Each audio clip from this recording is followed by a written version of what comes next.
more appealing through a lot of it through financial incentives. We'll talk a little bit about that by paying great teachers, great leaders what they're worth. They're working with at the local level to take an active approach to recruitment, evaluation of principals that is inclusive of the competencies discussion that we had at our last meeting, and continuing to think about how to support the evaluation component of hiring. And so a lot of that is through resources.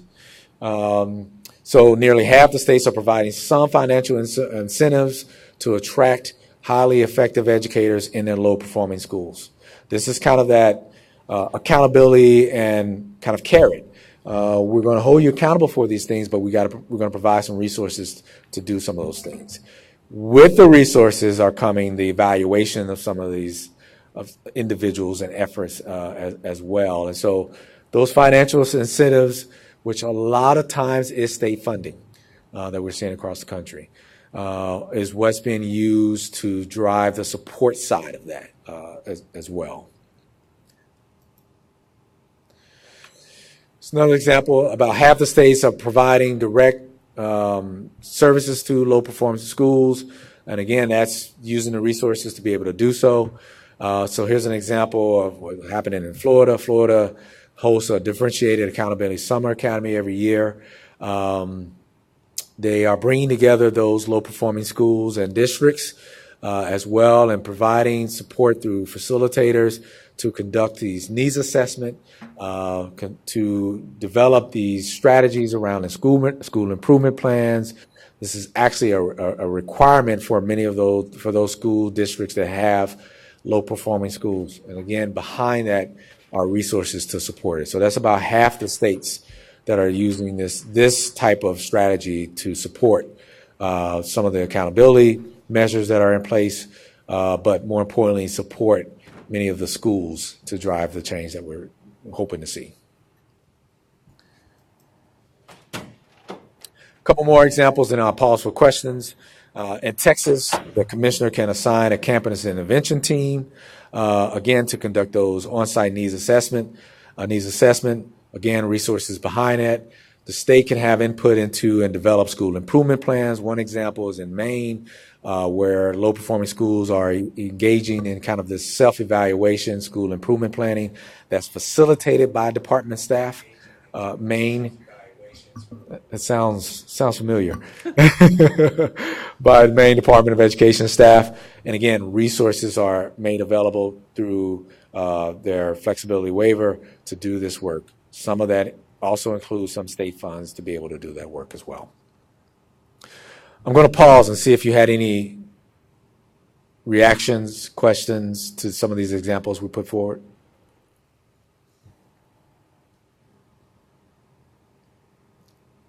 Okay. Anyone on the phone?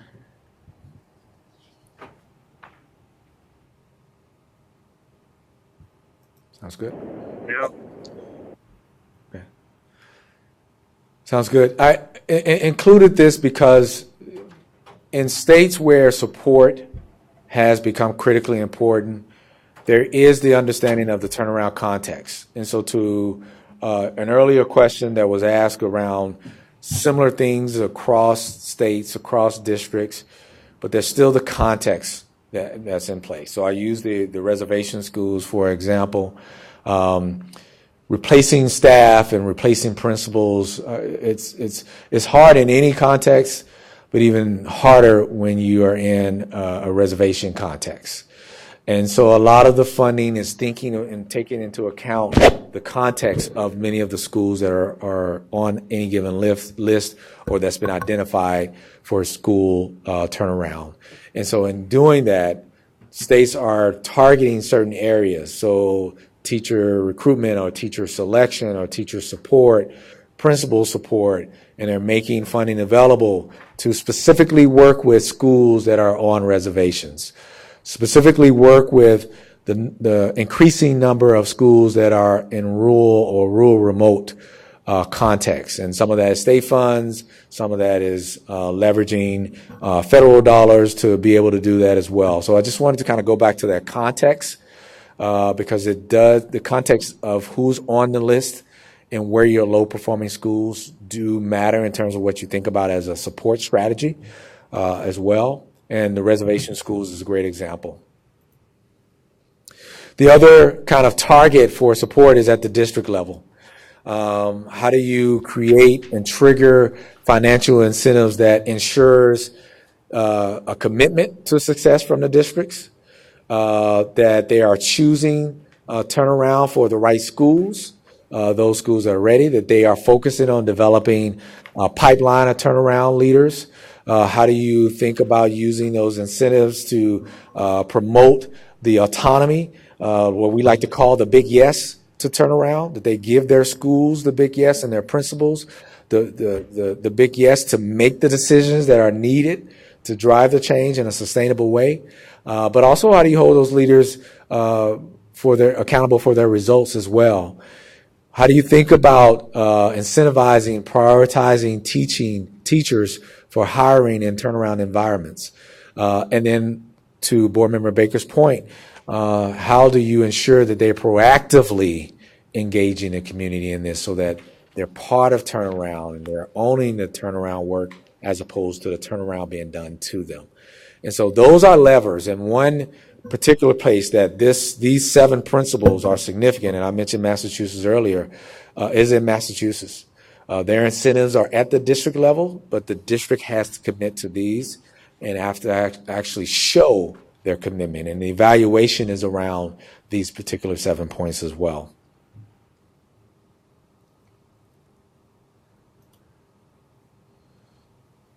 Other ways to help districts think about this work from an incentive standpoint, ensuring fiscal supports look different from turnaround to non-turnaround schools, taken into account, or district-run charter versus urban and rural. Those are the types of decisions that has to be made. I work with a district in this particular state. It was a district that had the highest number of turnaround schools for the past 10 years.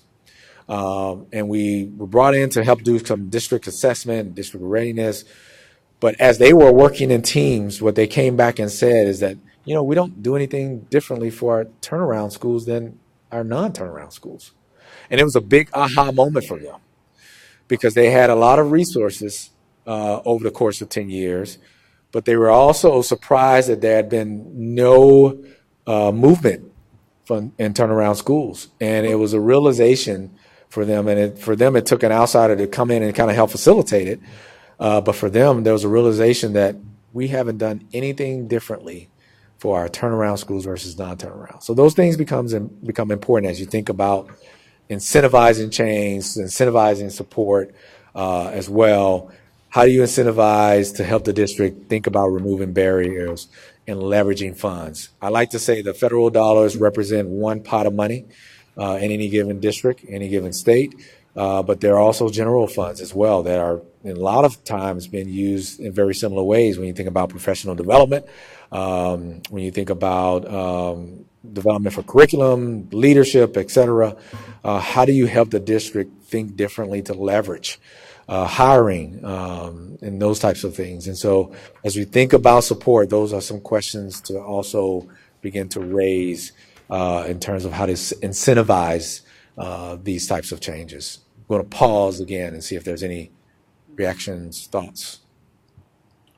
I just love the idea of the big yes.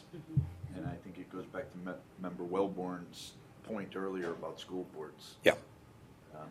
Finding the right leader with the little yes or no yes. Yes. Can't be effective. Absolutely. I'm going to go back and ask my board for the big yes. Big yes. Give me the big yes. To make the choices that I need to make, that I know we need to make. Yeah. Absolutely. You're right, I do have it. Absolutely. But it makes a difference. Board Member Baker, Board Member Wellborn, any other thoughts or reactions? Not for me. No. So that's kind of the accountability and support. And lastly, just thinking about a lot of states are using leadership programs as one way, and they've made funding available. As we think about professional development opportunity, ensuring that the focus is on turnaround leadership, if that's the priority, you are thinking about the competencies and developing those leaders as well. And it looks different across the country, but I think the last meeting, there was a question around, should we focus here in Arizona on turnaround schools, or one of the things I stated was all schools can be improved, or should you expand it to think about all schools? But if it's a focus on turnaround, ensuring that the funds are tied to what we have learned about turnaround and turnaround leadership as well, if that's the focus. And that involves kind of the content, the networks, bringing in experts, the mentoring and coaching. All of these things, I would say, are part of Elevate. All of these things are part of Principals Pursuing Excellence in New Mexico. These are two states that I work across the country.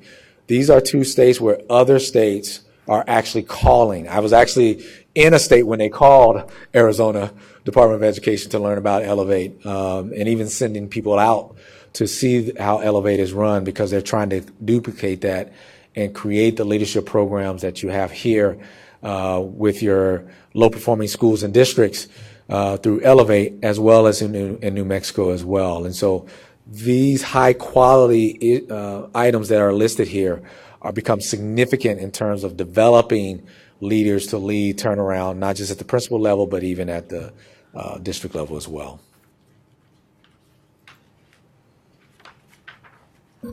So just based on our last conversation, I tried to kind of shift the dialogue more into the policy, while also spending a little bit of time without going too much in depth in those 4 domain areas. We did do a deep dive in turnaround leadership last time, just trying to ground ourselves in what is turnaround leadership and why is that different, and what do we learn, and what the research has said.